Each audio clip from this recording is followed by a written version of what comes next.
Hi, my name's Ryan Kruger, and you're watching Don't Go Out There podcast.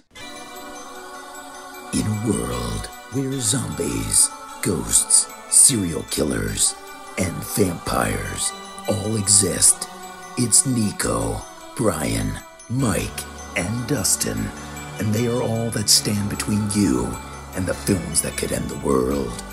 Welcome to the Don't Go Out There Horror Movie Podcast.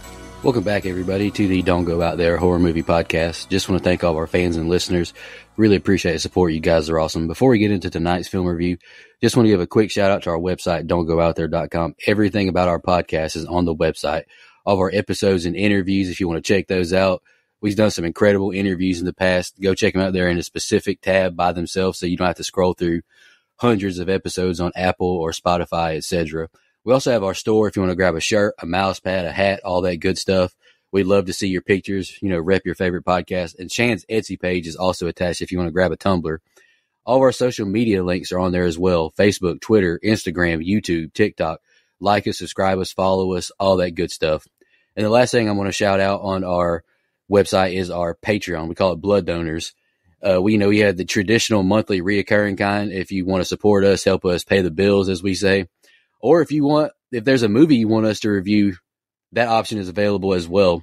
Just check out our website, don'tgoouthere.com. Also, if you haven't noticed, we've recently joined the Believe Network. So there's some ads on our program now. But if you want ad-free content, go check us out on Blood Donors. The ad-free episodes will be available there. We appreciate your support. We hope you enjoy the episode. Yeah. All right, let's get to the film review. We'll be concluding A24 month with Brother Dustin's pick. Dustin, would you like to announce your pick? Hell yeah, brother. First off, I want to give a shout out to fan of the show, Brooke. I stumbled across your review of the Amityville Horror 2005 on Letterboxd, and you said, quote, Ryan Reynolds, are you even a good actor? End quote. So I picked 2014's The Captive. I hope after watching this one, you'll be convinced that he is, because he acted his ass off in this movie. Yeah, I watched it for the first time June 7th of this year. It was the 123rd A24 movie on my journey to watch them all. Whew.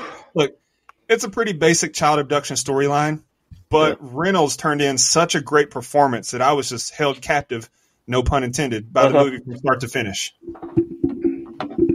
Brian, you want to give your general thoughts? Yeah, bear with me tonight, man. I'm sick, so and I got a lot, especially here on my general thoughts, because first of all, let me just say that this was the most unique scene-by-scene or else movie review that I've ever done so far in the 4 years we've done the show. Because, look, this isn't like Dustin mentioned. It's not some new premise. Taken, what's that Mel Gibson movie? Is it Payback, Revenge? I can't remember her name. The Patriot. No, that's not it. But even Rambo 5. They're all the same basic story, but none of those movies ever had me invested or as invested as this one did. And listen, look, I was literally crying after the second group of scenes, and I do not cry in movies, like ever. Iron Claw didn't cry. And it was so bad that I texted in our group chat and then Dustin just separately. It was because I knew that this was A24. And on top of that, we're doing some Black Mirror on the series show. So I was worried about this having some fucked up ending. Like, I was so fucking worried about that I texted him and it was like, I was ready to not do this movie unless I knew that it had a happy ending, because this movie fucked with me that much at the start of this. But listen, you mentioned it. Ryan Reynolds acted his ass off. Probably the best performance of his I've ever seen, ever. And on top of that, Kevin Durand, he always plays a bad guy. It's kind of funny that Durand and Reynolds were in X-Men Origins together. But this entire movie was very well done, very effective. And thank you, Dustin, for not picking a weird-ass A24 film and showing that not all of them are weird, just the ones we pick on this show. Actually, you did the watch-through. Is it just the newer ones that are like that? That have the jacking off scenes and the weird cum dripping out of lighthouses scene, stuff like that. Because like this, Ex Machina, they were 10 years ago. So, how well does that theory hold up? Is it the weirder ones? No. Because A24 has only been around since 2013 or 2012. But no, it's not. It's really just a mixed bag. And I'm glad you said that. That was my goal in picking A24 month. I know that we joked a lot going into this month. But my goal was, hey, I think we'll all pick movies that Brian can appreciate and he'll like so that we can win you over. And I think we've done it. That's all right. All right. I think I'm alone in this one because I did not like The Captive. I'm sorry to report that. I was hoping to go 4 for 4. Shout out to Wendy's. I'll get to it in my scene by scene. I will acknowledge Ryan Reynolds' performance. I thought he did, like you all mentioned, a fantastic job. But in my scene by scene analysis, I feel like the movie is kind of a mess and it's hard to keep up with. The timeline jumps. Wow. Just a weird possession job done by Mika. I mean, it's the movie. It just doesn't work for me. But I will acknowledge Ryan Reynolds' acting performance.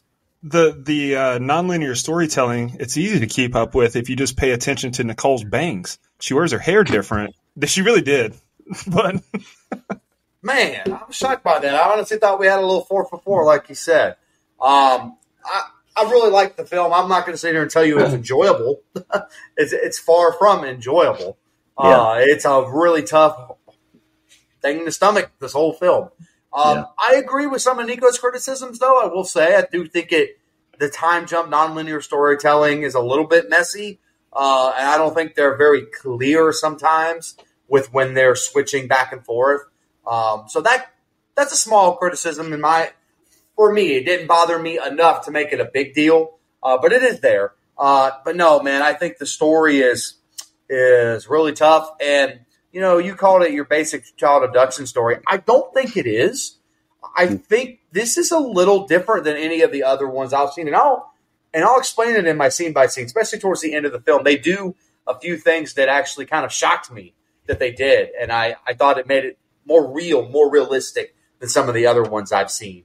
Kevin Durand, who, recently seen in Kingdom of the Planet of the Apes, is just a fucking awesome bad guy. Easy to hate and very clearly in this movie, very, very, very easy to hate. But I actually think the cast is really good all the way around. I think Rosario Dawson is good.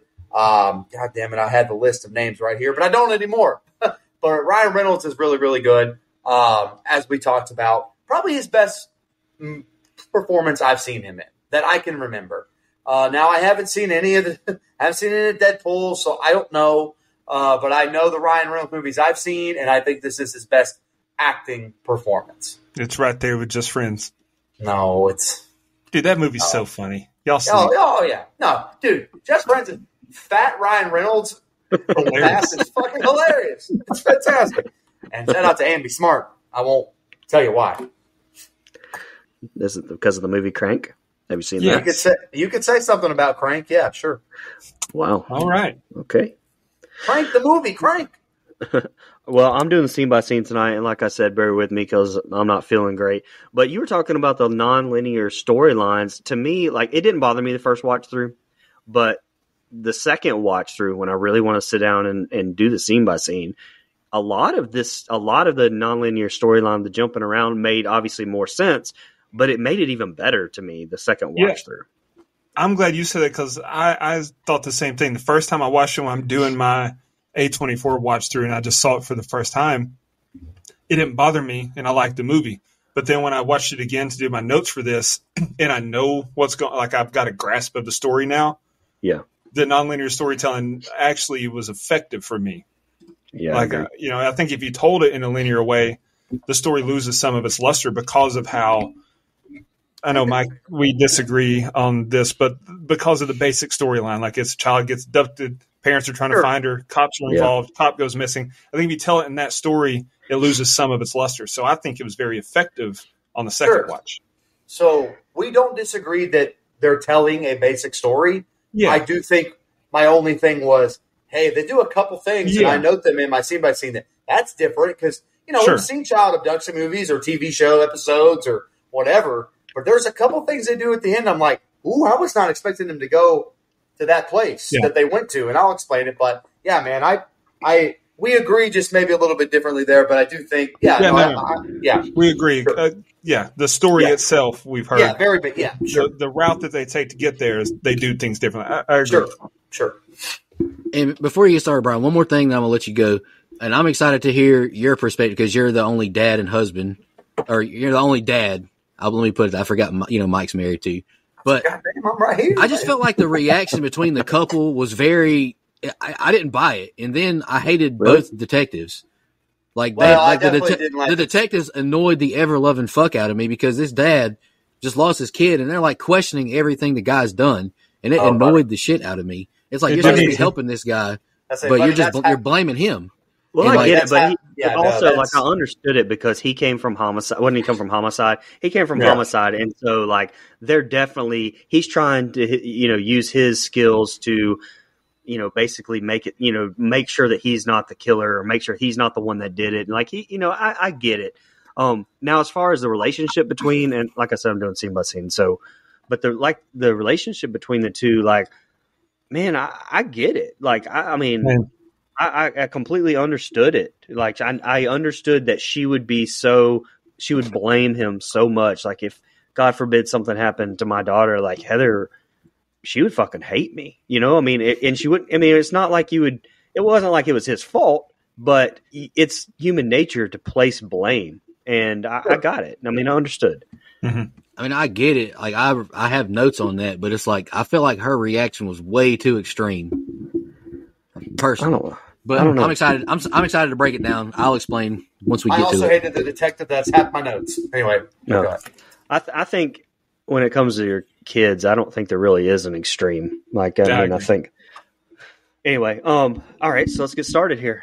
The camera pans along a snow-covered landscape and into the home of Mika, played by Kevin Durant, not Kevin Durant, who stands near his window while Japanese kabuki opera plays on a wall-mounted TV screen. As Mika walks downstairs, we can see his home as an expensive luxury house like Mike settles in a secluded area, but with a lot of state-of-the-art security and technology. He looks into the monitor of a desktop computer, which appears to show the view of several security cameras. He slides aside a wall panel to reveal a hidden door, locked by a numerical code. Mika enters the code on a keypad and opens the door, revealing a room where a teenage girl sits, playing a piano and singing. She looks up at Mika apprehensively, and he says he'll think about a request that she's made of him. Maybe, just this once. We then cut to a diner where a woman named Tina enters, sitting at a table opposite the unseen woman. Unseen, but sounds a lot like Rosario Dawson. Tina didn't show at a planned meeting, which the unseen woman asks if it's because it's her 13th birthday. Tina is living alone in a house and hating it. She misses two people in her life, Matthew and Cassandra, and she misses living. We then cut to a skating rink. Ryan Reynolds' Matthew is watching a younger gentleman skate. The two acknowledge each other and nod. We then see Matthew driving down an icy road where he picks up a hitchhiker named Paige. As Matthew continues driving, Paige turns her head and notices a photo of a boy and a girl posing together in skating outfits hanging from his dashboard.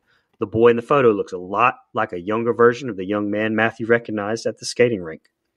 Matthew drives Paige to her house in town and watches as she closes the door from behind her.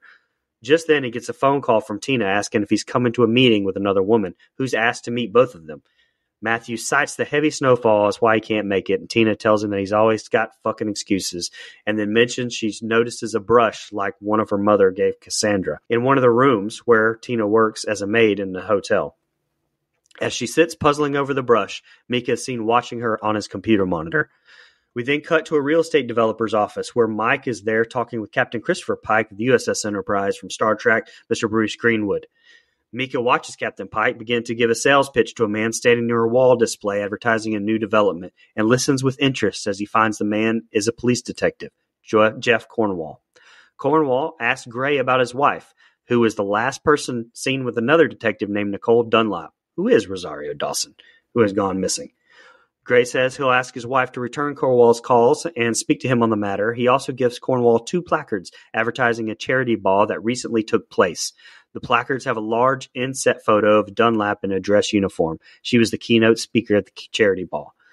Lastly, we cut back to the diner where Dunlap is shown to be the woman speaking to Tina at the diner. Dunlap asks if there's any hope of Tina getting back together with Matthew. Tina says he calls and they talk a lot, but he never comes to see her in person.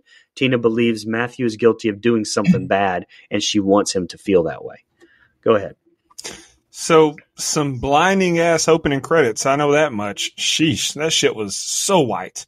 I like the score choice with them, though. Like, it's very dramatic melody. That was well done.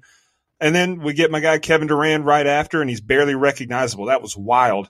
I sang his praises highly to you guys after I saw Abigail. I think that he stole the show in that movie. He's great in this one as well. And then a secret room with a locked door, wasting no time showing us that we should be concerned. We should be on high guard here. I like how the next scene is shot. Like we see Tina and she's clearly distraught. And I like that the camera focuses on her and doesn't show us Nicole, doesn't show us who she's talking to. I thought that was well done.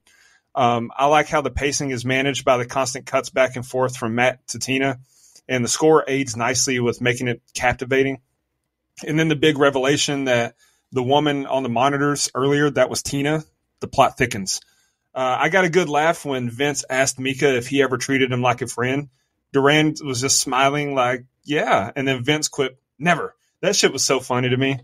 Shout out to DGOT alum Scott Speedman for being in this one, but he's a real dick in this movie. Reminds me so much of Detective James Dokes. Surprise, motherfucker. Hate them both. And I get the complaints about the nonlinear storytelling. Really, I do. We go from seeing Nicole is missing to seeing her talking to Tina in a diner, but it just didn't bother me. And like I said, watching on the second watch, it actually worked for me. I never once lost interest or let it affect my experience, but overall, it's a decent open. Yeah, so as you guys know, horror movie in the snow is something I'd like to see more of. I've talked about that a million times on this show. I don't have to get into that, but it was nice to see this setting, this Canadian, wasteland setting. I thought it just adds something to the film for me. And again, another one of my tropes is old music sounds creepy, bro. And it does again right here. Then we see Kevin Durand, who, you talked about in Abigail, which I agree, steals the show in that film. He also steals the show in Kingdom of Planet of the Apes when he's Proxima Caesar. I think he's fucking phenomenal as that character as well. So really good run. And he's, again, a great villain in this film as well. This scene at the diner is really a tough watch, when Tina's getting interviewed. And I also agree with you, Dustin. I like the fact that we're just seeing Tina. She's kind of nervous to be in public, doesn't want to be in public that often. She's wearing the sunglasses and everything. She doesn't want to be seen. And that's grief. You can tell the grief is heavy in this scene for sure of what's taking place. And we don't know everything that's taking place when you watch it for the first time. But and I think that's why a rewatch is good. It's like, oh, man, you know why the grief is here. Some of the nonlinear stuff really kind of not confuses me, but I'm just like, oh, wait, we're going here, we're going there, now we're this year. But not a big deal. Obviously, there's a very fractured marriage right here. And how couldn't it be? I get what Nico is saying. I do think that they poured on a little thick with Tina as a character, like that's big blame game that we get into at the end of this scene. But it'd be impossible not to have a fractured marriage after a child goes missing, or if your parents of school shooters, most of them end up divorced as well. It's just kind of a fact of life is what happens when you either lose a child or lose a child in another way. That tends to happen that way. But you could see the heartbreak on Tina's face when she's touching this brush. So just more grief, really good acting right there, in my opinion. And like I said, here at the end, they're laying the blame game a little too thick for my liking, but I've never been in their shoes, so I can't really criticize it from that perspective. But I think it's a really gripping set of scenes. Pulls me right in. Yeah, I don't have a lot on this opening set, to be honest with you. Tina, she puts me right into my feels, living in a lonely house, misses her husband, her daughter. Sheesh, it is, it does pull at your heartstrings at the very beginning. I got a question. What's scarier, picking up a hitchhiker or actually being the hitchhiker? I've done a lot of true crime listening in my past. Both can be scary. Unrelated to the context of the call going on, I see Ryan Reynolds is rocking a BlackBerry phone, and boy, did I get nostalgic. I love my BlackBerry back in the day. Maybe I'm being picky, but I thought it was pretty stiff acting by Bruce Greenwood as Vince, the boss, interacting with Mika and Jeffrey. And Vince came across really guilty of something in the interrogation with Jeffrey. Man was a little extra hostile. If you're not guilty, don't look hostile. It's brutal hearing Tina say Matt is guilty and she wants him to feel guilty. I was like, damn, sounds like Maggie Hart over here want this man to hurt. As this set of scenes concludes, I got to be honest, I'm pretty confused of what's going on. It's bouncing around a lot, and I'm struggling to keep up with it. Hitchhiking's not scary if John Carpenter wrote it, because then you're just picking up Jamie Lee Curtis and they're sleeping together like 5 minutes later. So there you go. Hey, shout out to my man Tom Atkins. That's it. We jump back in time again to see Dunlop interviewing Cornwall for a position or unit with the Niagara Falls PD. Dunlop's unit deals with stopping child predators and pedophiles.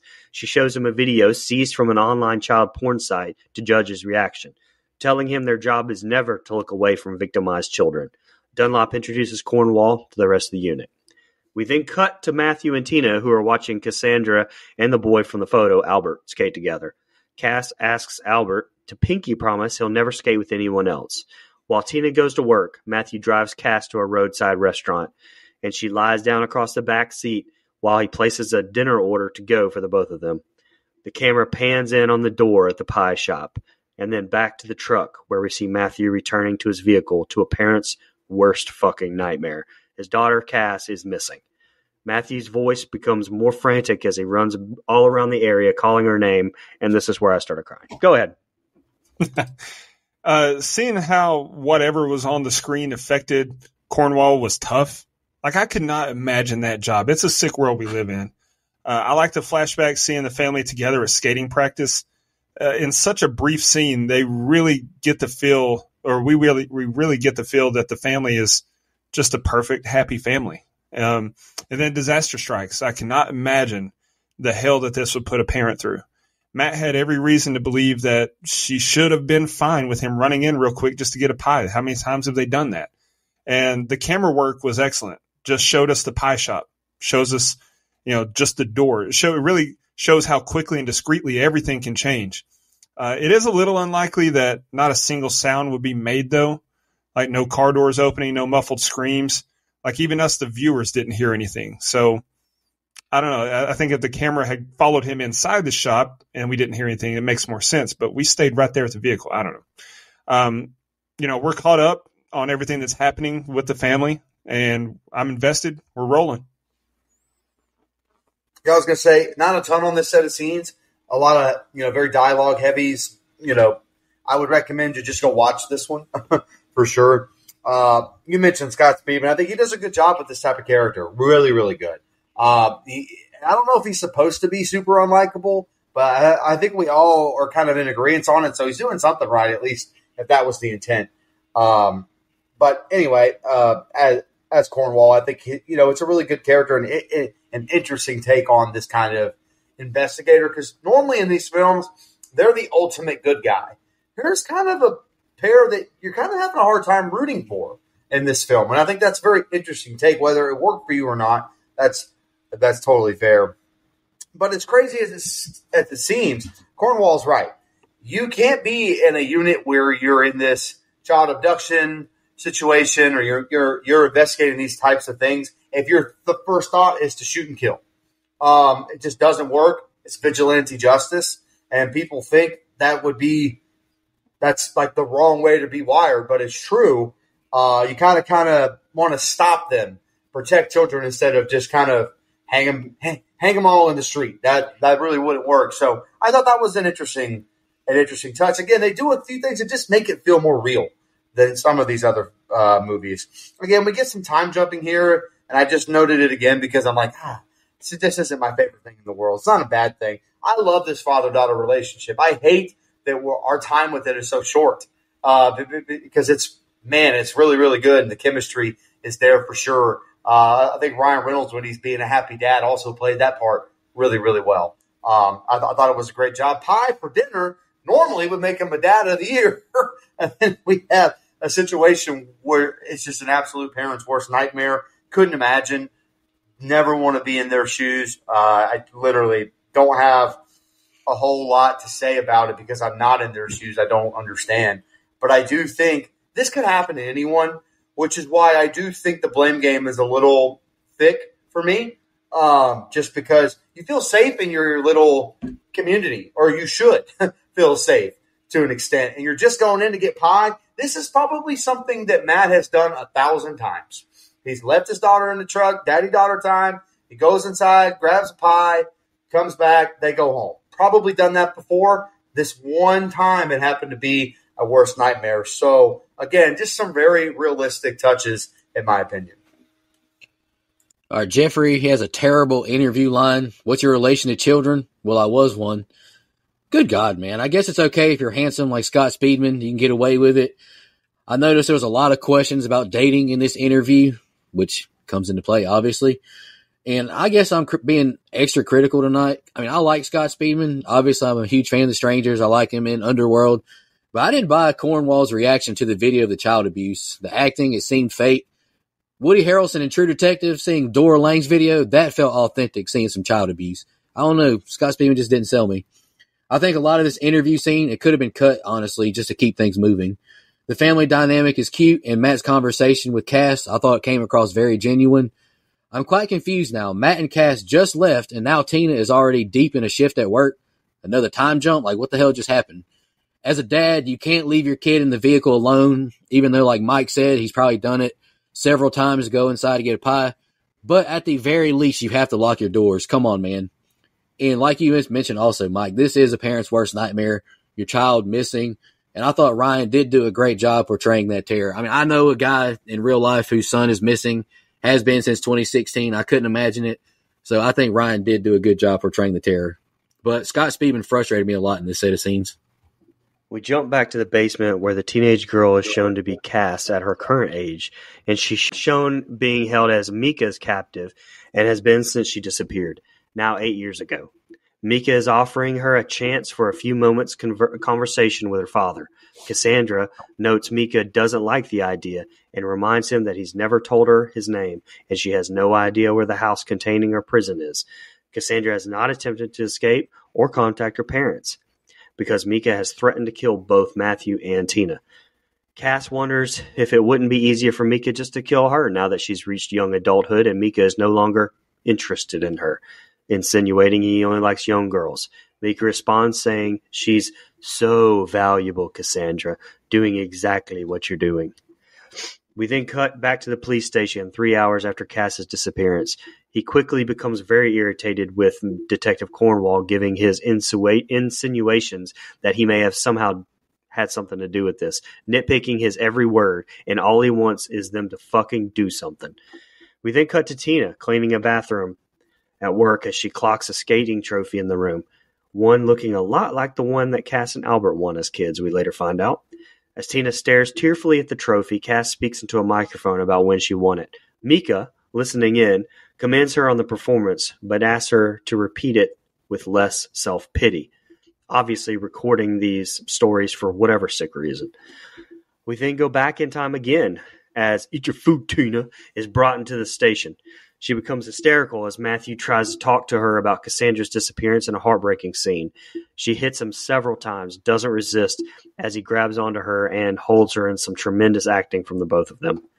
Dunlop takes Tina into a room to speak to her alone. As Dunlop speaks to Tina, Cornwall baits Matthew about an assault charge tied to a barroom brawl over Tina when Matthew was 18 years old and Cass was a baby. Because of this, he quit school, started working, and now, 9 years after that, his landscaping business is about to fail and he's on the verge of bankruptcy. Cornwall also questions why Cass would be resting in the back of the cab when Matthew was buying her favorite dessert pie for her with dinner. Cornwall finally pushes him too far as he talks about the possibility of Matthew loaning Cass to a demented pedophile for a few days in return for a lot of money.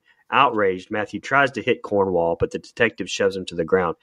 Also, can we say Dunlop and Cornwall are two really fucking weird names for detectives, and I had to write it so many goddamn times, like I started hating those names. You call them Nicole and Jeff.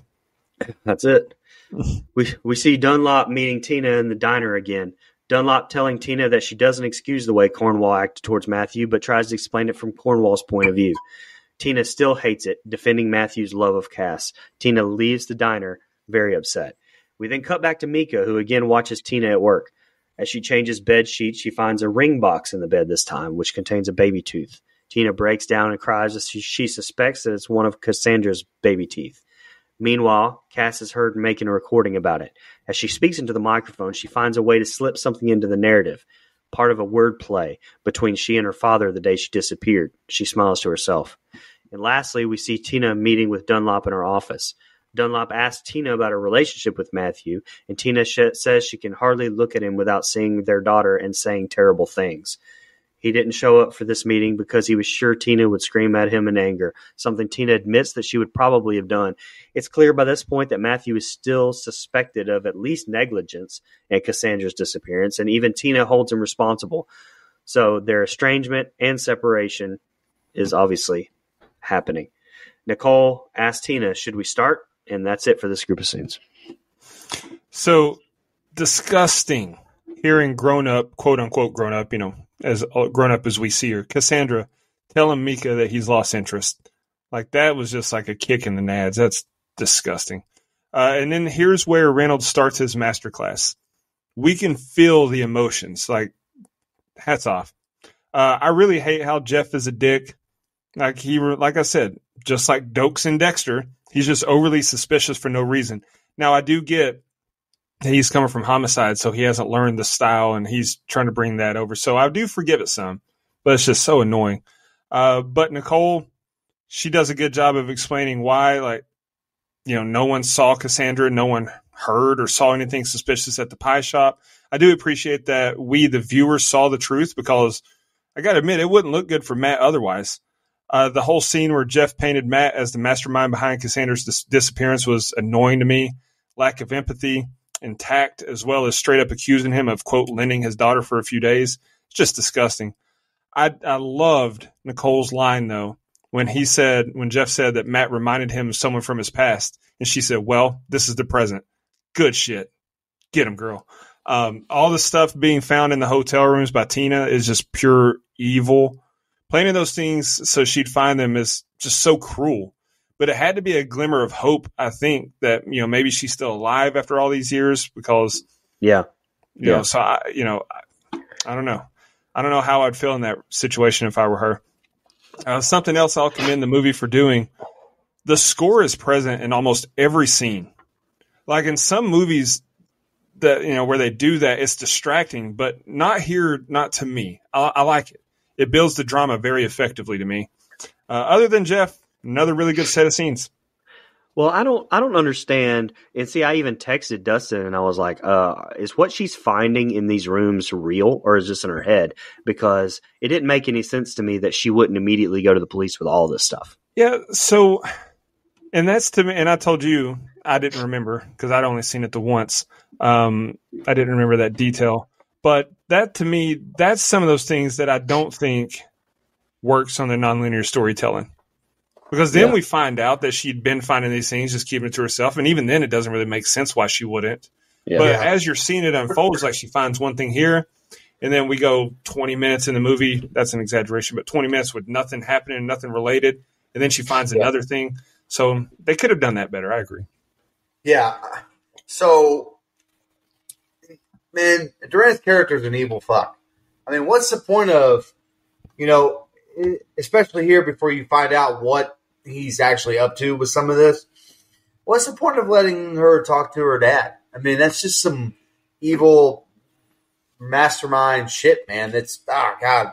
And then the accusation, which again, this makes the movie darker in a way than some of the other child abduction, for lack of a better term, darker than some of the other child abduction stuff, where she basically comes out and says, you no longer have interest in me because I'm too old for you. That's golly, man, that's fucking disgusting. I will say Duran here, I can't help but see it, is making some of the same faces that he makes as Proxima Caesar. And I can see it in ape form, so that's kind of interesting. I just do not love the way that Jeffrey is talking to Matt in this set of scenes. The way he's looking at him, the way he's talking to him, the accusatory nature of his tone, really grilling him. And like Dustin mentioned, lack of empathy for the situation at hand. If he was suspicious of Matt, there is a time and place to kind of set that up. But we're talking almost immediately after what took place. And we're already kind of running this motherfucker across hot coals. I just didn't like it. Made for a very, like I mentioned already, unlikable set of investigators. Like, you're supposed to be, investigating this child abduction situation, or potential, right? Do your job first. If any clues lead to Matt, then go ahead. But, like, just having a hunch for it is unacceptable, in my opinion. It really fucking pissed me off. And it pisses me off a lot later on in the movie, too. And I'm glad that there's some justice for my man Matt twicing. Yeah, but, again, making Cass watch her parents this whole time. She knows what they're up to, how they feel, how they're dealing with this pain. It's sick, man. It is fucking just sick. And, you know, this scene where we finally get Tina and Matt meeting up after what happened, it's a gut punch. It's a tough watch, and I can't blame Matt for losing his cool here. I'd have uppercutted the fuck out of that guy. I don't care what kind of law enforcement it is. He's going to meet my right and left, man. So outside of Jeffrey, like you said, a very not good set of scenes, but very gripping. Like, I'm very invested in the story. So now we find out this girl with Mika is Cass. Maybe I just missed it, but now is when I realized that. This is such a strange kidnapping. She seems to have a decent living condition, and she doesn't seem super fearful of him. I don't know. This is kind of weird. And it's also quite weird. He wants to reunite her with her dad for a quick moment. Like, what the hell is going on? This is such a weird dynamic. Cornwall is pissing me off in this interrogation. You're questioning a grieving father about a name written down and the child's age. Like, the guy is in distress. Like, what are you doing? And now Nicole, she's working my nerves. Why would a kid be resting in the middle of the afternoon? Brian, you can attest to this. Kids sleep and rest all the damn time. Especially after they just got out of sports practice. Like, what are you doing? These cops from Haddonfield? Detective Dewey and James Carter would be better than them. Like, what is going on? This is a sad moment seeing Mom hold the trophy and Cass commentating on it. I thought that was sad. And please, parents listening, Brian, correct me if I'm wrong, but the portrayal by Ryan telling his wife and her reaction, it just doesn't seem genuine to me. Immediately attacking him, I can understand maybe being frustrated, but, like, wasn't their marriage good before this? I saw them hugging, like, as they're leaving her ice skating thing. I don't know. I just don't buy it.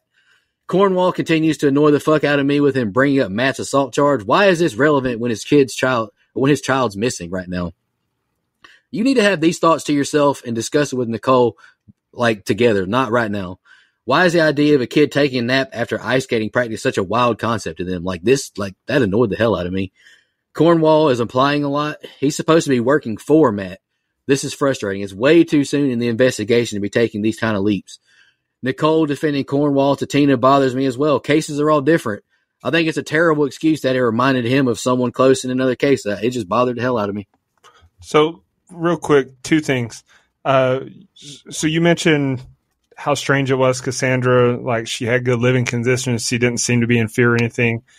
I decent chalk that up. Living conditions. Yeah, decent. Yeah, sure. She's still being held captive. I get what you're saying. To me, I chalk that up to two things. Number one could be part Stockholm Syndrome. And number two, it could be part she's been held captive for so long.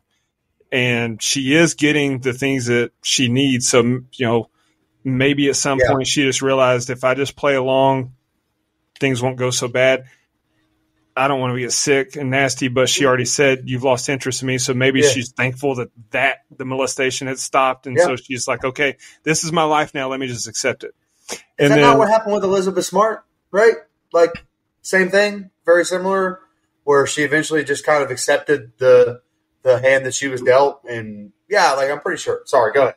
I'm not familiar with her game, not off the name. Sorry. And then the second thing is the mom attacking the dad. I 100% buy that. Like, that's her baby. And I get they had a good relationship.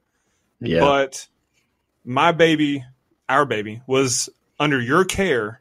Now she's gone. Yeah. I 100% believe she would swing on him right there and just start wailing on him. But also I believe that the fact that they had such a strong marriage is why once he hugged her and embraced her, she stopped that and just turned to crying. So I thought it was authentic, and I don't have kids, so I can't speak on it. That's just me. It could be. I mean, I think that's a possible reaction for sure. It just, I don't know. It just, she got mad too fast for me. Yeah, I don't. Like I said, I 100% believe that. Nicole and Tina leave her office and head down the hall to Cornwall's office, where he's sitting at a computer. Dunlop and Cornwall tell Tina about some of the work Cornwall does, posing as a pedophile to study footage of internet chat networks where child molesters trade in images and live video feeds of children being abused in hopes of tracking down the perpetrators. Cornwall believes he may have seen some images of Cass among the feeds. The pictures look very recent, showing what Cassandra is believed to look like in the present, which Tina understands with great relief and delight, just focusing on the fact that her daughter is most likely still alive. Tina studies the images and agrees that yes, the photos do look like Cassandra. She calls Matthew and tells him about it. She says that Dunlop and Cornwall told her that in the images, Cassandra appears to be speaking to another girl younger than Cass. Tina puzzles over something else Dunlop and Cornwall told her, that Cass is like a welcoming face on a gateway to a pedo ring. Tina's voice goes quiet as she figures out what they meant. Cass is being used to lure other younger children to the attentions of Mika and other child molesters. This enrages Tina, and she again cuts into Matthew with her belief that he is responsible for losing their child. We then cut back to where older Cass is reading a poem, which Mika tells her is from an opera composed by Mozart. Cassandra asks how it's supposed to help bring in other kids, and he says it isn't. It's part of story time. Disturbed, Cassandra turns to her piano and tries to comfort herself by playing and singing. Back at Tina's work, she once again finds another memento of Cass in one of the rooms, a teacup and saucer. It's clear by now that both Mika and Cass are able to watch her regularly on their computer monitors via some kind of camera feed, and that Mika has been leaving these items to torment her. We then cut back to Dunlop's office, where he and his team are photoshopping an image of her during her adolescence to optimize her attractiveness to pervs. They catch the attention of Willie, a pedophile whom Cornwall has been talking via internet chat, posing as a girl. Willie bites at the bait, and he asks Nikki if they can meet. We then cut to a coffee shop where Dunlop sits with a hoodie covering her face, obviously undercover in a sting. Willie walks in and initiates contact, and as soon as Dunlop looks at him, he makes a break for it and is busted and arrested. Cutting back to Dunlop's house, she and Cornwall are seen watching the story in the news and have very obviously entered into some sort of romantic relationship. We then cut to Mika seeing the same news report and immediately goes to see Willie in prison. He insists that only the first ring has been cracked and that the hub he operates is safe. He tells Willie to deny all accusations and refuse any deals offered to him. Willie insists he will only do this if Dunlop is punished for setting him up. Mika says this is unfeasible, but Willie insinuates that he will turn rat if his demand is not met, and he wants her buried but alive and made to tell all of her stories. At Cornwall's house, he is doing another sting operation with his young niece, Jennifer, who is web chatting with Cass. As soon as Cass tells Jennifer that she's willing to meet with the girl and shows her how to write a note for the Tooth Fairy, Cornwall's head snaps up and he believes he's ready to hit pay dirt. But suddenly Dunlop arrives earlier than expected, and even when Cornwall tells her that his brother, Jennifer's father, knows of Cornwall's plan and is given permission, Dunlop still gets very upset.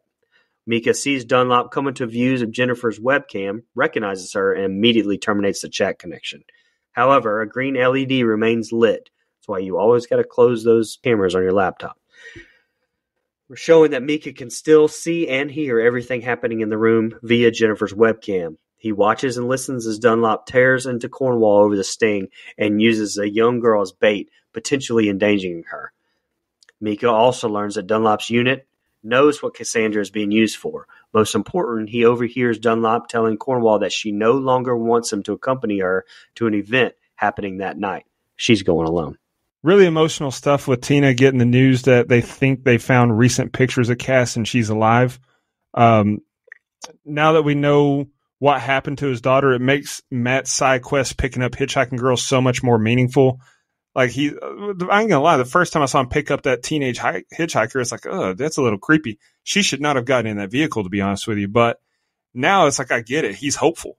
He's picking up every young girl that's walking, just hoping that it's her. It's really tough to see. Then the phone call between Tina and Matt, that's also a hard watch. The relief that she's alive is just erased and it turns to horror. As much as I praise Reynolds' performance in this movie, Muriel Enos turns in an equally impressive performance as Tina. Just really good stuff there. Watching the online sting was good shit. Has to be a hell of an adrenaline rush to take out perverts for a living. Like Chris Hansen, he's living the life. Big eye opener when Mika goes to visit the guy in jail. Shows how close they are to getting Cassandra. It's like all this shit is so interconnected. It's crazy. Jeff made a bold call getting his niece connected with Cass, but Nicole ruined it. And even dumber for them not to close the computer. Camera sees everything, dumbasses. But we got drama, we got tension. Let's go. Absolutely. Man, I know these two are trying to do the right thing, but God, they're unlikable as fuck. Even in the start of these scenes. Now I will say kudos to their operation here because this shit is more intricate than what Chris Hansen has. Man, this is some really operative, well set up shit they've got going on. And like you mentioned, picking up the Hitchhikers.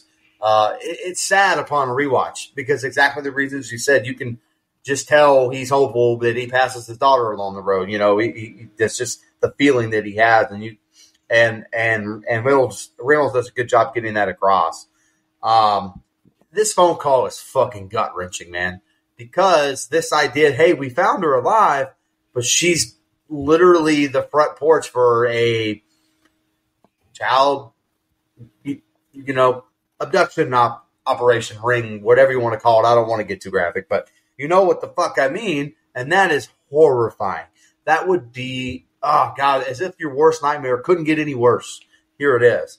But I'm not gonna lie, Tina lays it on real thick, and so I just wrote, "Oh fuck you, Tina," which I've said a lot. If you know my hatred for Halloween 5, so no shocker there. Maybe I just don't like the name Tina. That's all.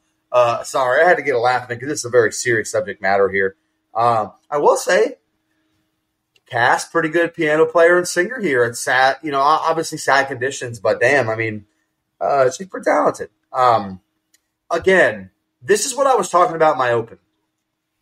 This is some stuff they do here is different than some of the other child abduction movies I've seen. This may be the first one off the top of my head that I've seen them use a picture as bait, and then they actually show it. Like I know what the picture is, but actually showing the setup, I don't know if I'd ever seen that, and I don't know if I had ever seen them go into this detail of how they set up, these things like this. I thought it was really well done.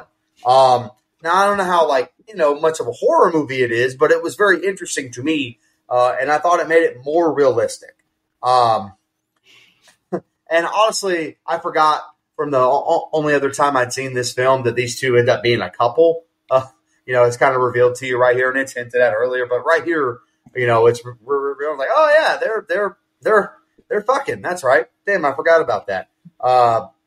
But anyone who comes to visit a guy like this in prison, it's a little bit of a red flag. Just throwing that out there. Not saying the man can't have family, but let's. Hey, what the fuck you visiting this guy for, man? I would. Okay, and I really like isn't the right word, but man, this is certainly really well done here at the end. This scene with the daughter on the computer with Cass, this moment where Nicole and Jeffrey, kind of get into it about how he kind of used a little girl as bait. Just another reason not to like Jeffrey. We're not talking about Nicole dressing up as a child. This is a literal child. Like that is very dangerous and very scary. And I love that they have Nicole kind of turn on him here for a little bit. Like, hey, go fuck yourself. That is not how we do shit around here. And I appreciated that about this scene. I thought he just went too fucking far. You don't use a real child for that kind of shit. So I thought that was really well done. Hey, real quick, I'm glad you brought that up, Mike. I meant to touch on it. I forgot to put it in my notes. But the whole love angle between Nicole and Jeff, the first time I was watching it, I was like, I hate that. That's stupid. But it does work because it makes sense why she would get upset that he involved his niece. And then it gives her a reason to go to that police ball or that charity event, whatever it was, alone. Right. And so I was like, okay, I chalk it up. I don't have an issue with it. Yeah, sure. Absolutely. No, I was going to give you credit too, Mike, because I didn't think of this, but Mika visiting Willie's, like, that should be a huge red flag. Like, they should be stalking, like, 100%. They should be tracking the people who visit this guy. Like, that's a great point. Unless it's immediate family, like, brother, even sister, them. mom and dad. Yeah, hey man, we might want to look into that. Just saying. Hey man, I know what that Total family did down in Louisiana. All right, like you mentioned though, Dustin, I want to give Tina's actress credit. Muriel Enos, I think is how you say her name. She does a great job portraying a broken parent. I couldn't imagine 8 years of living knowing my child was missing and having no closure. I think having no closure is, this is just my opinion, but having no closure of what happened is probably worse than knowing they died. Like, I think that would kill me more. But honestly, I have a question. How would Tina, and y'all can tell me if this, I'm just missing this in the time jumps.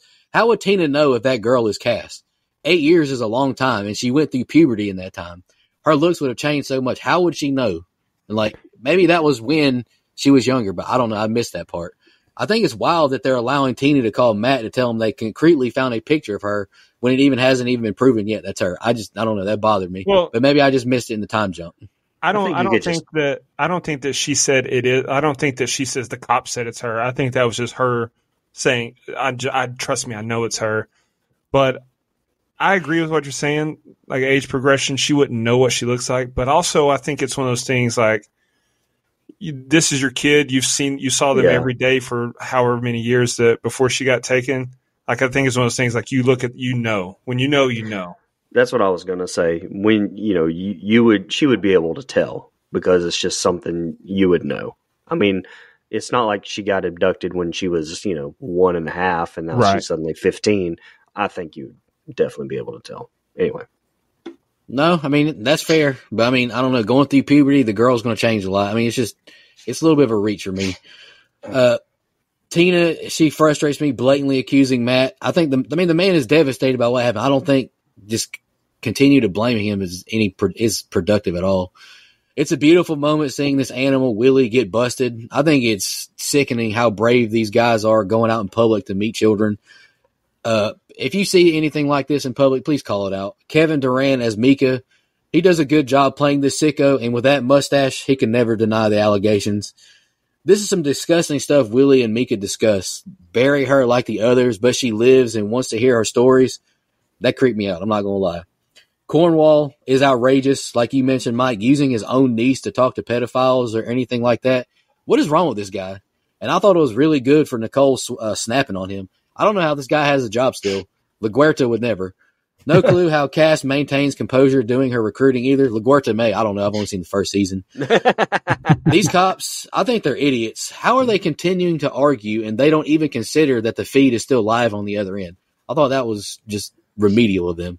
And good luck to Cornwall trying to fix their relationship after that argument and she leaves by herself. All right. The cab pulls up, and when it came near, the license plate read fresh and had a dice in the mirror. Anyway, Dunlop arrives via taxi cab at the charity ball, honoring her. She's met by Diane Gray, wife of, as we learned in the opening, Micah's boss, Captain Pike. Dunlop has been given a seat at Mrs. Gray's table. Micah comes over to say hello to Miss Gray, and he plays along as she introduces him to Dunlop.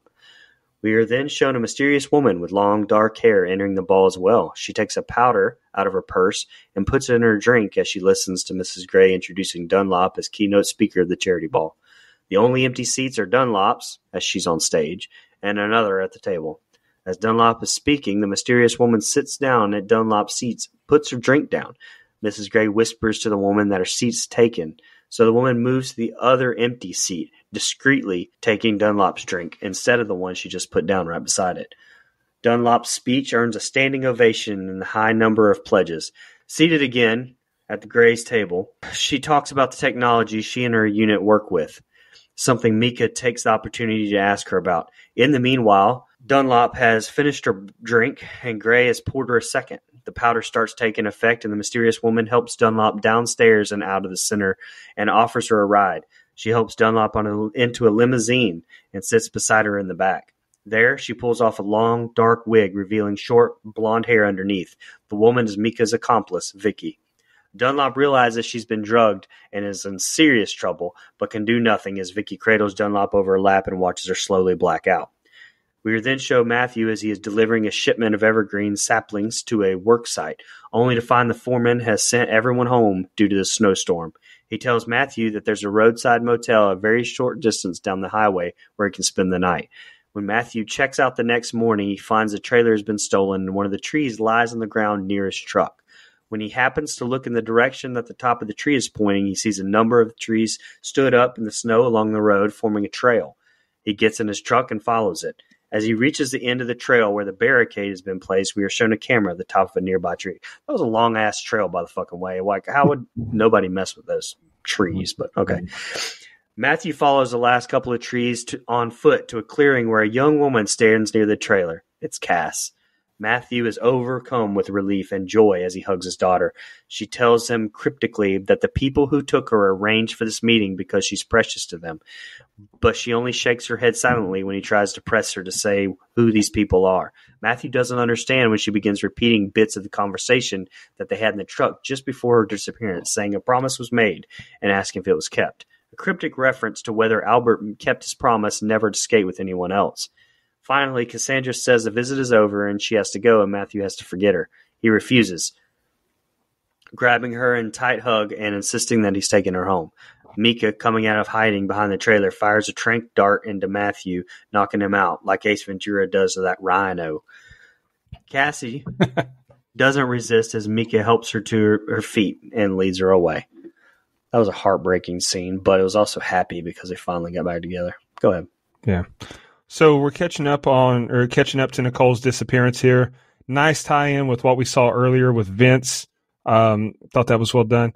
And it's crazy seeing that it's the elites, the rich and powerful who are behind all this child abduction ring. A lot of parallels with real life, I believe, anyway.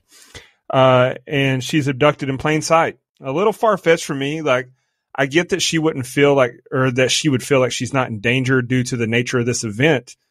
But I think that she would know that she'd been drugged given the fact that she's a cop, like a high-ranking cop. So I don't know. Seeing Mika atop the hill when Matt has the load of trees is tense. Like, he was so close yet so far. And then the trail of trees. I thought that was a great touch. Like, it's a good way to get his attention, lead him to where you want him. But I agree with you, Brian. How the fuck? That's a long-ass trail of trees, and no one's going to...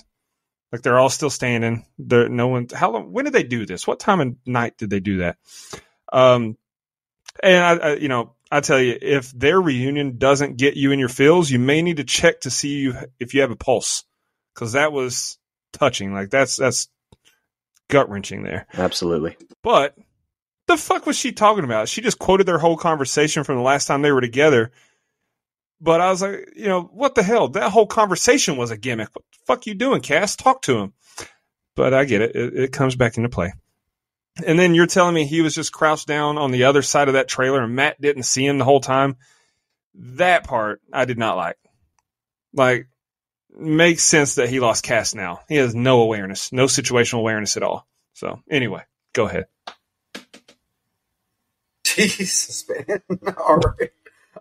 Dude was right there on the other side of the fucking trailer. I know. Come on. Yeah, I know. Okay.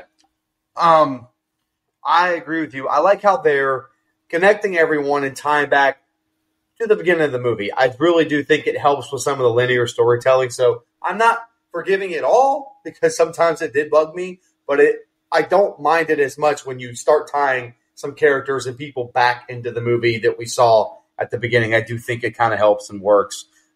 It's smartly done. Again, some of this stuff at the table feels like banter in the moment, but obviously becomes a little bit heavier as what's about to happen, which is seeing Nicole be abducted or drugged and abducted, whatever. And they do a good job kind of moving the puzzle pieces in this scene where they're talking. And if you're really invested in the movie, how creepy is it that you've got Nicole and Mika at this table together?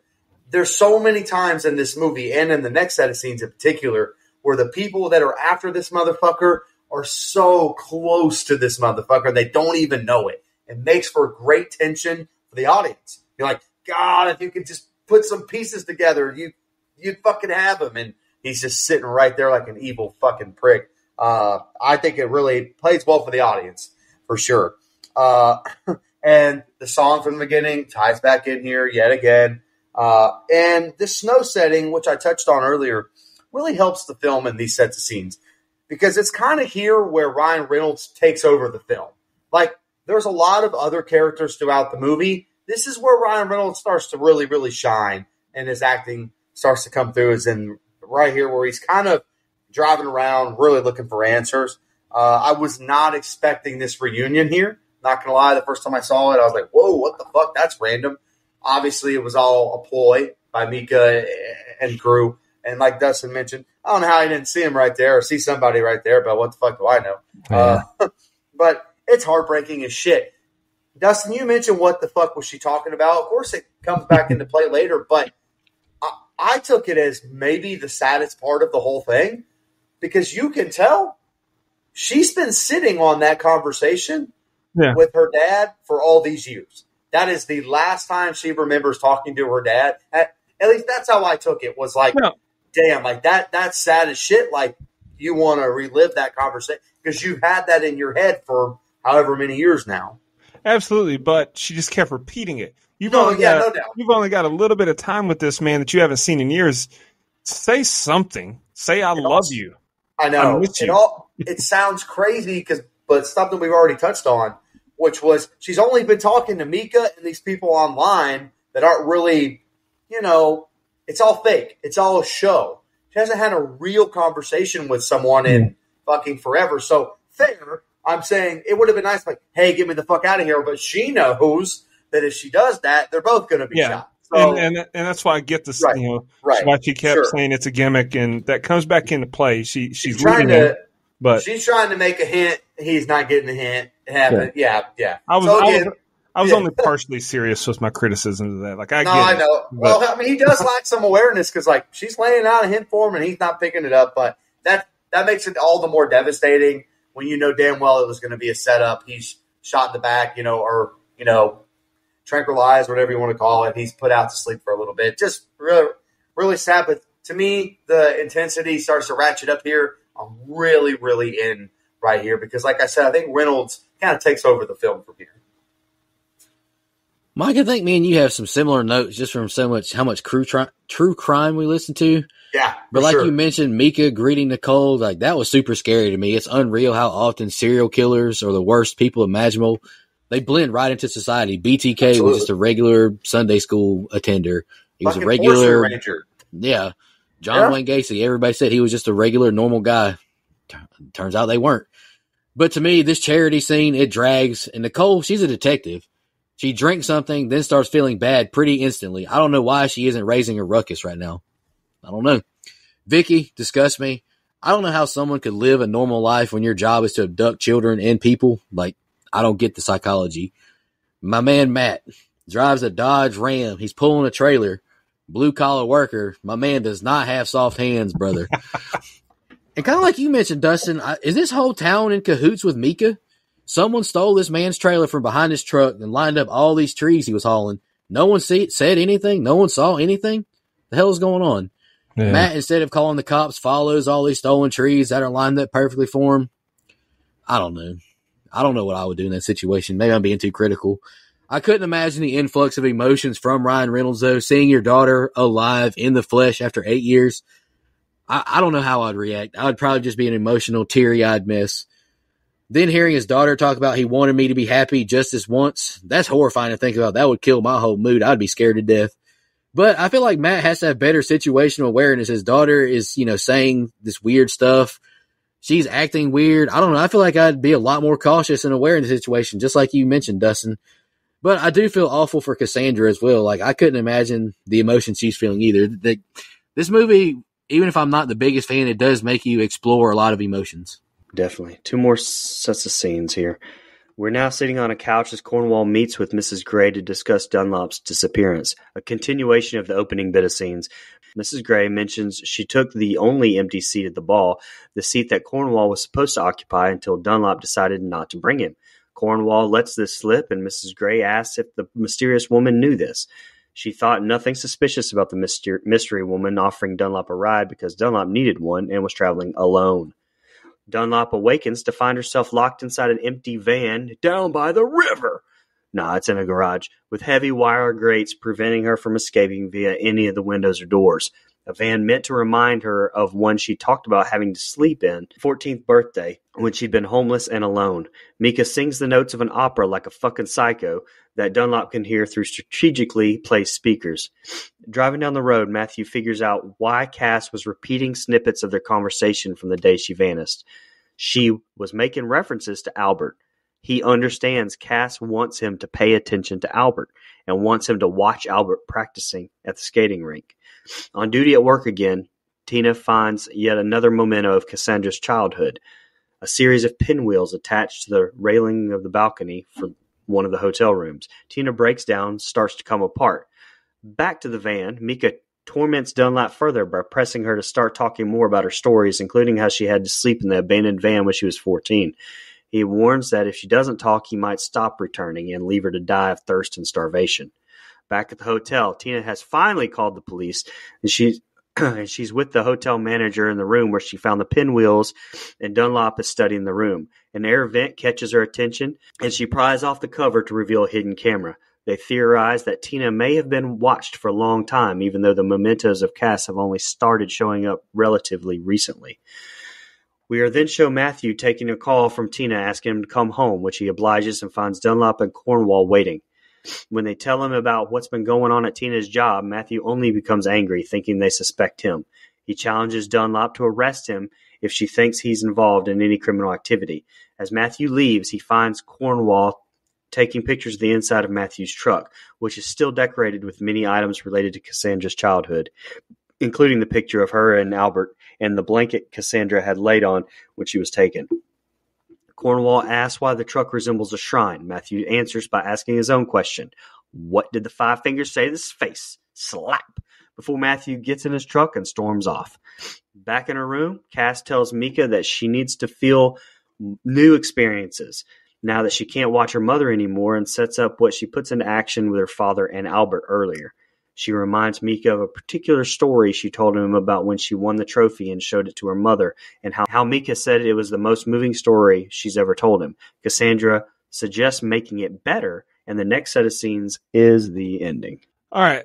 So as Moments it being too big, piss down your leg. what? Said moments too big, piss down your leg. Pissed down my leg.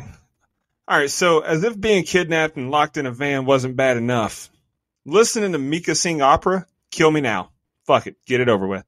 Them finally finding the cameras in the room, in the hotel room, that's a good development. But again, trying to paint Matt as a suspect doesn't work because, one, we know the truth as the viewer. So there's no need to have that storyline if it's not plausible for the viewer. And two, there's just no real reason for it. It's like James Dokes just being a dick and suspicious for no reason. I did love seeing Matt punch Jeff, but I will point something out. He swung with his left hand, and when he turned to get in the truck, his right fist was clenched. That's wrong. Anyway, this is the least amount of notes I had. I'm ready for a happy ending because this movie's depressing as fuck. Motherfucking cinema sins over. No, you're right. I noticed that as well, actually.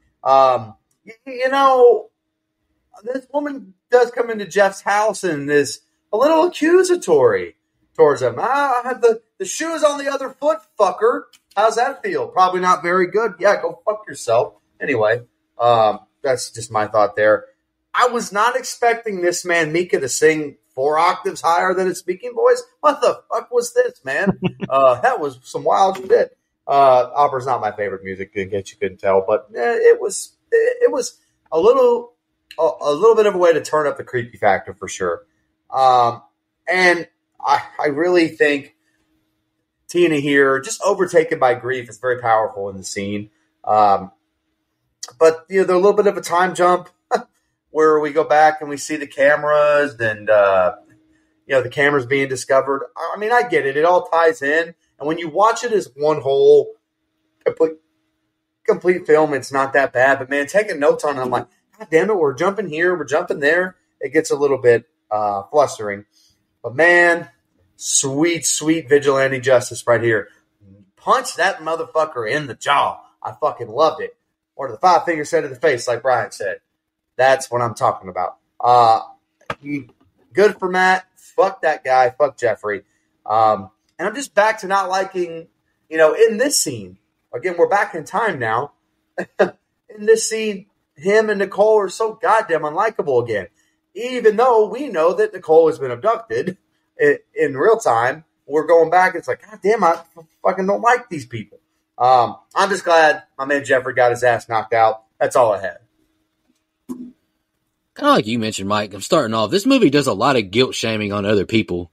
I'm not sure how it's Cornwell's fault that she was alone when she wanted to be alone for that event. Mika's opera singing is annoying as hell, to be honest, and I could not wait for that scene to end. I'm pretty mind blown that Matt is alive and kicking, still alive and barely breathing. Shout out to the script, great song. Mika runs his child pornography ring, and he's letting a highly motivated father back out into the world. Maybe I missed where this makes sense. Random Tina breaking out into tears, crying scene in the hotel. Why? I know she's broken, but was this needed to progress the story? Did I miss something else again? I don't know. This is fucked up by Mika putting Nicole back into an old abandoned van like she was when she was a teen. I wish this movie leaned more into this darkness, honestly. Like, I don't know, this time jumping stuff, like, it just took me out of it. Nicole is free now. The structure of this movie makes zero sense and is very hard to follow. I think this movie is a mess, to be honest. Tina sure is quiet now. No more yelling anymore once Matt makes it to her house. And Nicole accusing Matt again. My God, I think these cops are terrible. This movie makes no sense. Then a cop asks a grieving father why he has a shrine to his missing daughter in his truck. You can't make this up. I got great joy when he punches Cornwall. And I hate to say this, but at this point, I'm ready to wrap the movie up. Wow. This is it. Back at the skating rink, we see Vicky approach Albert, posing as a journalist writing an article about missing children and the people involved in their lives. She tries to ask Albert about his time skating with Cass and whether he kept the trophy they won. Albert is hostile to this questioning and refuses to speak to Vicky, which gets a watching Matthew's attention. As Vicky leaves, Matthew, seeing Albert demand that Vicky leave him alone, goes to him and asks why Vicky was bothering him. Matthew begins tailing Vicky and sees her van pulled up beside a small roadside diner. He calls Dunlop's office and tells Cornwall about the van and that he's going to plant his cell phone in it. He gives Cornwall the phone's number, which will allow others in Dunlop's team to track it via GPS. And although Cornwall is still cynical towards Matthew for no fucking reason, he and the team find that they believe him enough to start a track on his phone. Well, that's fucking nice. Matthew slips his phone into a large spare tire mounted on the truck of Vicky's van. Matthew begins acting in a disruptive and hostile manner at the diner, or towards the diner manager, in order to make him call the police. Finding a poster of Cass he placed earlier, he takes it and sits at the table where Vicky and Mika are talking like a fucking boss. He is careful not to voice his suspicions about them, but shows them the poster and identifies himself as Cassandra's father, and that he is displeased with the police having dragged their feet on the investigation for so many years. Vicky acts compassionate towards Matthew as she and Mika try to accommodate him. The diner manager tells Matthew that the police are on their way. Matthew leaves, and Vicky suddenly notices that in the distraction, he stole her fucking cell phone. Mika and Vicky pursue Matthew, ramming his van and shouting at him, but he makes it back to the diner, where a police van has pulled up, forcing Vicky and Mika to leave. Dunlop's team tracks the van and discovers where Mika lives. Dunlop's team storms Mika's home. Mika had been leading Cass out of her room to move.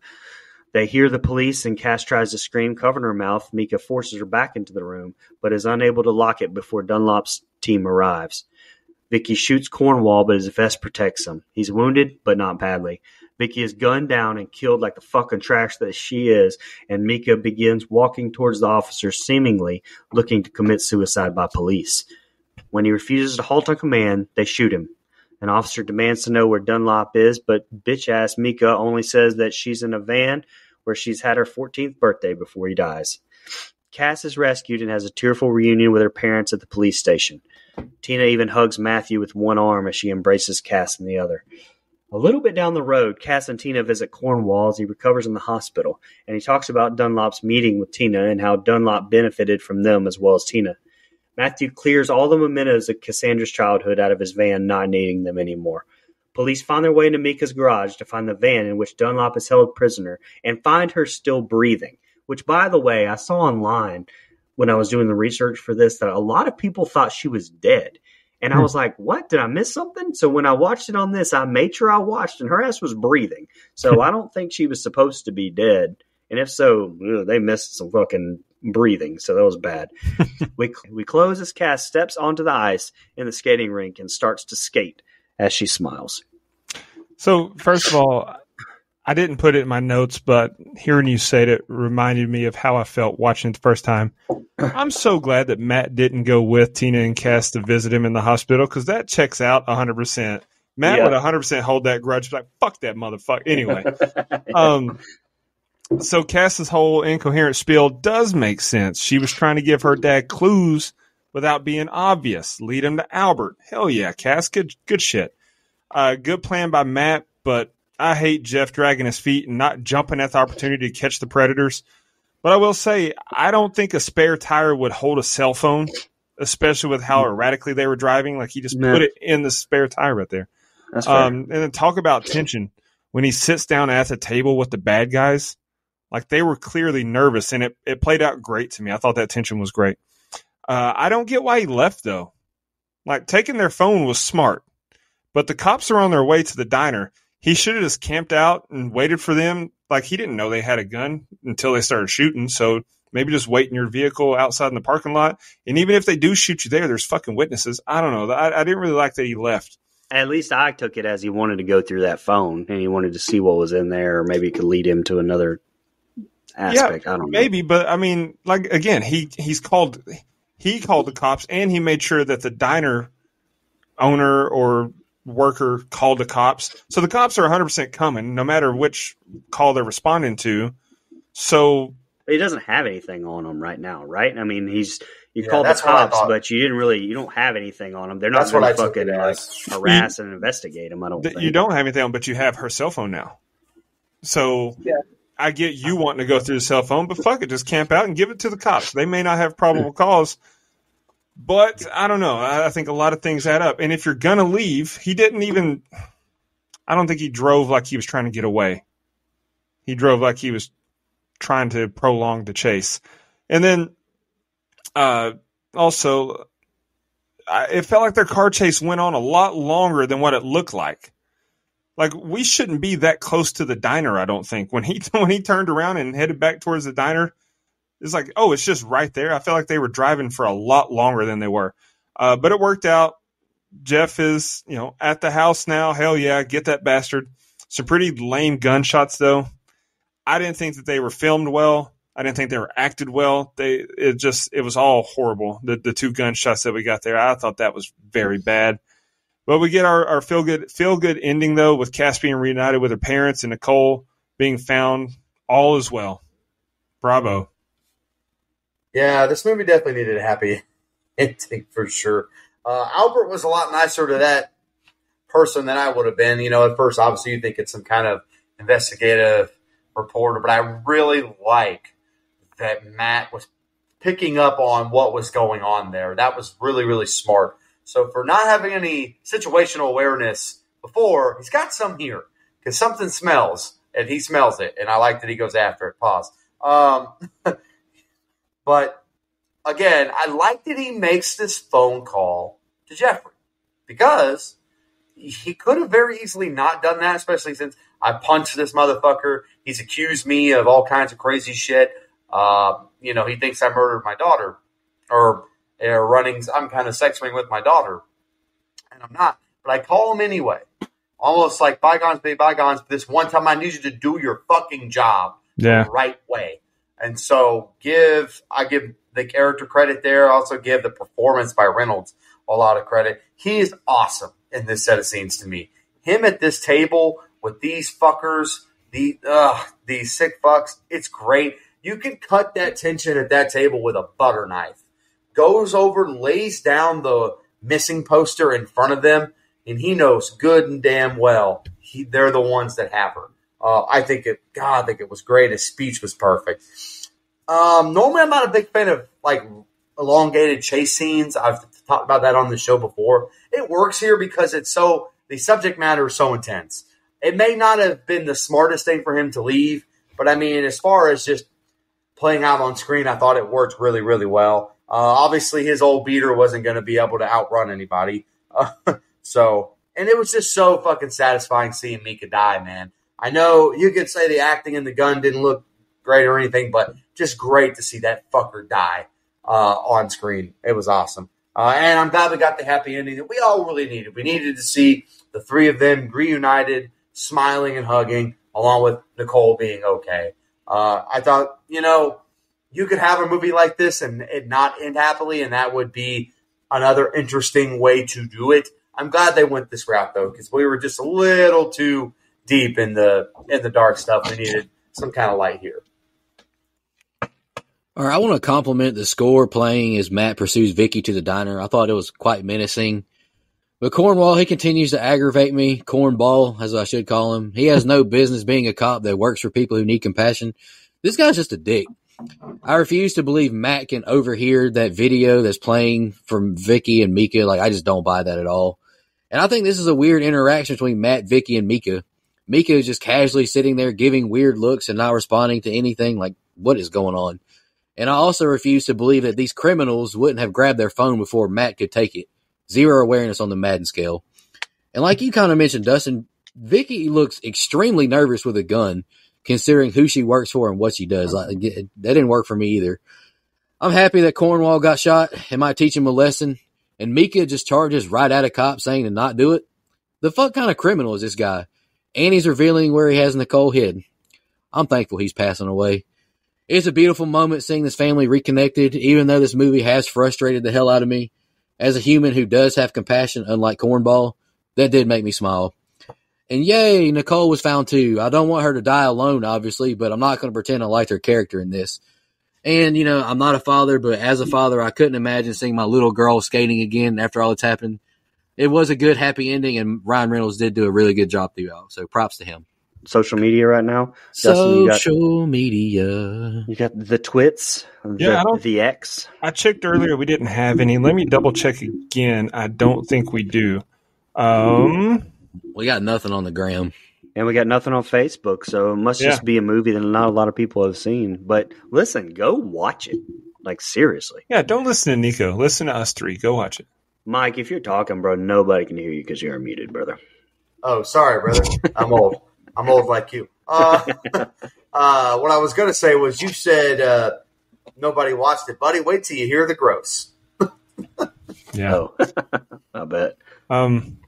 I got one fun fact. I don't know if. Go ahead.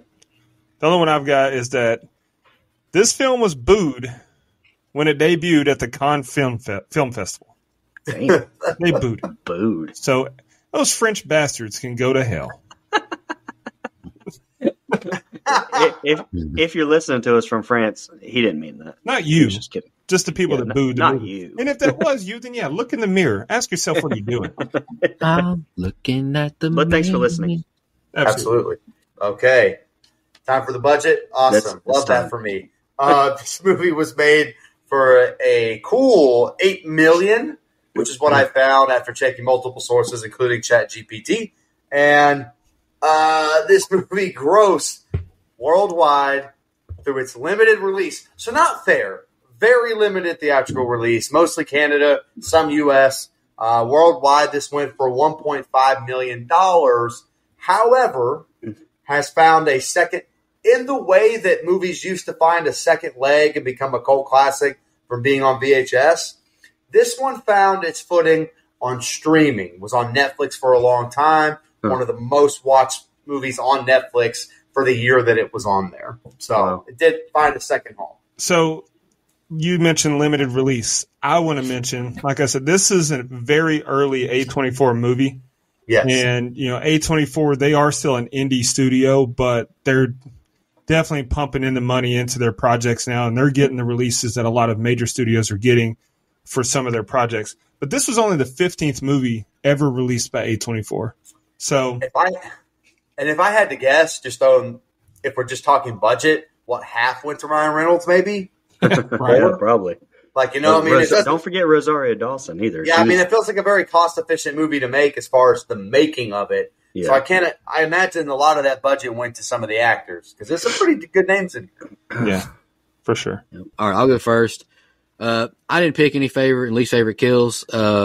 Rating. I'm going to start this off by giving Ryan Reynolds his credit. He did a great job. I thought some of the acting besides him was good. Tina, I thought she did a fine job. Even though I didn't like some of the stuff, I thought she did good. But outside of that, I really don't have much I like about it. This movie has two writers. David Fraser, his last credited writing attempt on the Internet Movie Database was this movie in 2014. And the director, Adam, I guess I say Egoyan. He's had 2 writing credits since. And they have less than 1,400 combined reviews, those 2 movies. I think that's a good idea. Y'all boys stop writing movies because I thought this movie was a hot mess, to be honest. Holy shit. And I'm an A24 guy. I got the shirt on. I hate giving one a bad rating. What does it even matter that it's A24? Like, you're like instantly you want to like it because it's A24. Like, I want to say, right. I want to say that you're not an A24 guy. You're a poser. Go ahead. Anywho, I hate giving the movie a bad rating, but I just wasn't a big fan. I gave it a 4. Wow. Okay, I have a question. The movie only has a 5.9, so it's not that highly rated. I know, but I have a question, and then I'll go ahead and give mine so I can get mine out of the way. Is this your least favorite A24 movie, not named Men, that you've seen? I didn't really like The Hole in the Ground. Killing of a Sacred Deer, you hated. Killing of a Sacred Deer. Oof. Okay, this or The Hole in the Ground? I don't remember. I have to rewatch it. That hurts. It's been a while since I wasn't a big fan of this one, brother. I mean, it's a scary concept, but the cops, the jumping around, it wasn't pleasurable to watch. Brian, mute him. No, I get it. I get it. We're back to disagreeing. Look at this. I get it. Buddy. Listen, I said my hot take about Pearl that you don't agree with. So different strokes for different folks. That's what Mike used to say. It is. I don't really have a least favorite kill either. Because correct me if I'm wrong. Is Mika and Julie or whatever her name was? That's Vicky? a great favorite kill. Fuck that guy. So least favorite kill would be the woman. Favorite kill would be the guy because at least he died with some effort. He acted it. I don't know. Anyway, that's not the important part about this movie. This movie's not perfect, but like I said, Reynolds acted his ass off, and it's such an emotional story. I loved it. I get how the linear storytelling can be a deterrent for some, Nico, but I don't mind it. I gave it 4 out of 5 on Letterboxd, and I'll give it an 8 out of 10 on our show. I highly recommend it. Okay, mine's quick. My favorite kill is Mika. I've said everything I need to say. I think the acting's really good. I think the storytelling, while jumping all over the place, sucks me in from the very beginning. This is a concept that most people have a very strong feeling about. So I think that plays well on screen, and I think they do some stuff that makes it more realistic, more horrifying than any of the other films within this kind of genre. Shout out to Ryan Reynolds and the whole cast. I think they did a great job. And shout out to the movie being in the snow, which is a big thing for me, apparently. I don't know why that is. I gave this movie a 7. Yeah, so like I said, the movie really affected me and got better and better the next time that I watched it. I was invested. The performances I thought were great. Yeah, I'm definitely glad it had a happy ending. And I actually gave it a 9. Okay. Wow. So that gives us a composite score of a flat 7. The Internet Movie Database. Right, brothers. The Internet Movie Database has a 5.9. They're a little low. But Rotten Tomatoes, you fucking critics, get your shit together. 28%? 28. So Nico doesn't like the movie. But if we're going on a scale of, if we prorate his 4 out of 100, that's a 40%. 28%, go to hell. Hey man, trust me, I didn't want to I didn't want to dislike it, but hey, it'd be like that sometimes. Any final thoughts for shout out our blood donors? And speaking of blood donors, we're actually doing blood donor picks next week. Blood donors, I really appreciate y'all. You'll take a big burden off us. I can't stress that enough. It is not cheap or free to make this podcast, so y'all help us out a lot. Legendary blood donor Dana Tucker, 3-time donor. Appreciate you, Dana. Camper level reoccurring Nina, the Horror Movie Crew podcast. Alex Seligson, Michael Evans, Steve Schmidt, and Michelle Mirza. Camp Council reoccurring Edwin Hernandez-Gunn, Joe Swinford, Adrian Aiello, Brian Samick, Andrew Ferguson, Brooke Maley, Thorne David Phillips, Heather Superdoc, Jennifer Davis from the Too Close to Home podcast. If you like true crime, go check them out. Dana Tucker and Cole McAlexander. We really appreciate y'all. Y'all help us out a tremendous amount. I cannot stress that enough. Next Absolutely. week, we'll be doing 2 of Dana Tucker's 3 legendary Blood Donor reviews. He's Out There from 2018 and Kiss the Girls from 1997. And we may also have another review we're doing in secret for now. But we appreciate everyone listening. Y'all got any final thoughts on The Captive? Appreciate y'all listening. Y'all have a good one. Just want to remind everybody,